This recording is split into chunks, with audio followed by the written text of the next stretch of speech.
So, yesterday I finished exercising on my Wii Fit Plus, and for about the last few minutes of exercising, the song that was playing randomly was called Toe Jam by David Byrne. I think actually the BTA was the band on Rhapsody with David Byrne on vocals.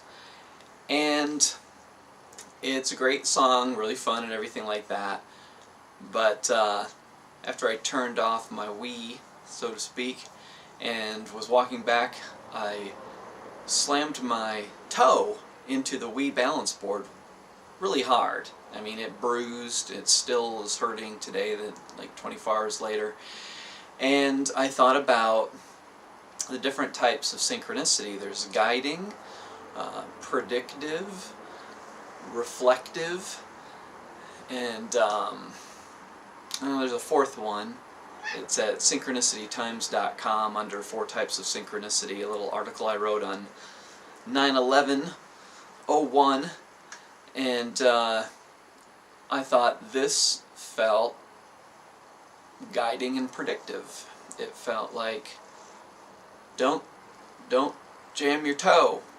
I mean, there's over 2,500 songs in my Rhapsody list, and so for Toe Jam to be coming on right before and during my actual, like, jamming of my toe, my stubbing of my toe, I thought, that sounds like it was a little warning from the universe. I don't think that it was just purely reflective of the fact that I was going to do it. It was a little shout out through the spirit in the machine of randomness reconfiguring itself to say, the way your lack of focus and mindfulness and the movement and position of your body, there's a strong likelihood that if you don't pay close attention, you're going to hurt your toe. And I did. And so I thought, that's interesting. You know, it reminds me of, there's been some times in the past where I was driving and her song Crash came on by Dave Matthews Band, and I was extra alert. I think even once there was like car stopped quickly in front of me, or I saw a crash. There was some kind of synchronicity that reflected that song Crash. So little shout outs, little warning signs from the spirit side of things. And I also thought, after that happened with my toe yesterday, I have been working on some linear stuff the last couple days, which is very time consuming. And so I thought, well, maybe I'm supposed to do more of that. You know, just like not walking around and not doing things so much, but just working on my computer, taking care of some linear kind of data entry type stuff for my business that, you know, needs to be done at some point. So I was doing that for a while, but then I was in a quandary between, do I power through all this linear work and try to get it all done as fast as I can, or would it be more balanced to break it up over a period of like 4 or 5 days? And I did a good chunk yesterday, but still had quite a bit more when I decided to just stop for the day and do some other stuff that was more fun. And after doing that, I got a virus on my computer that was very nasty. It looked like it was virus software supposedly, you know, but it was obviously fake, and it was trying to guide me to its own website to make a purchase, and all these pop-ups and windows and warnings, and it wouldn't allow me to get on the internet without it. And before that virus happened, I was thinking, I don't feel like checking my email, but I haven't checked it for a day till the previous night, and it was nighttime. And it would maybe be responsible, or maybe, you know, there's a couple business-related things that I might have heard back from.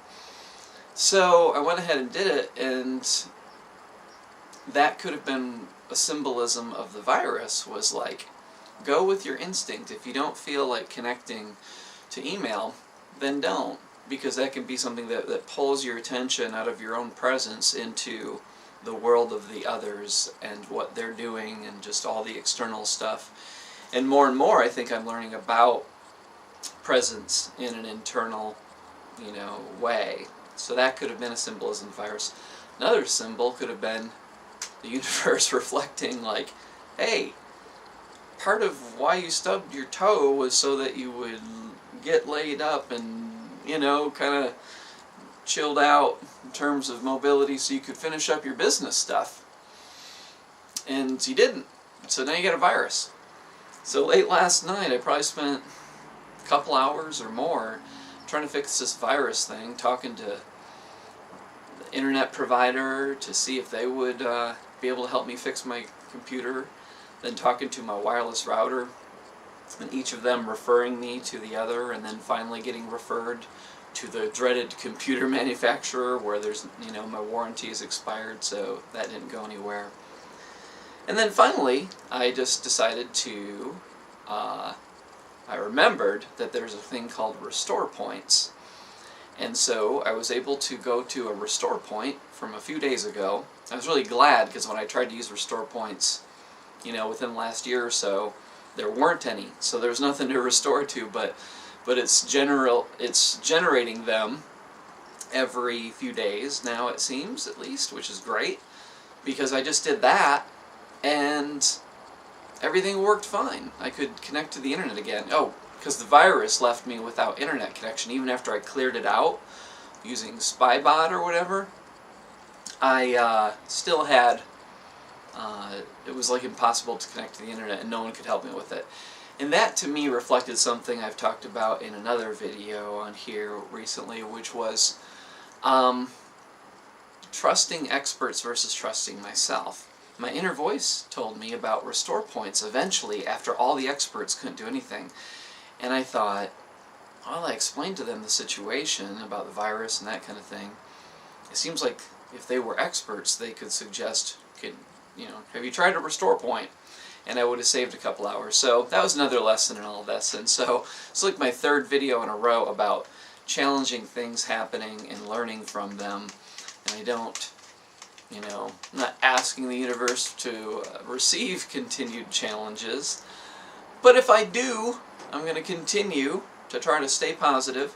Last night, at one point, things were so frustrating with my computer not working after the virus and stuff, and just trying different things and just having hilarious, like, results of things just not working. I just started laughing, like a uncontrollable, authentic laughter. Like, this is just ridiculous, and just getting out of that place of anxiety and frustration with the situation and just seeing the kind of cosmic joke that was going on with all that. But, you know, when challenges do happen, they are an opportunity to try to understand what could be beneath them in terms of lessons and guidance and so forth. So, thanks for listening.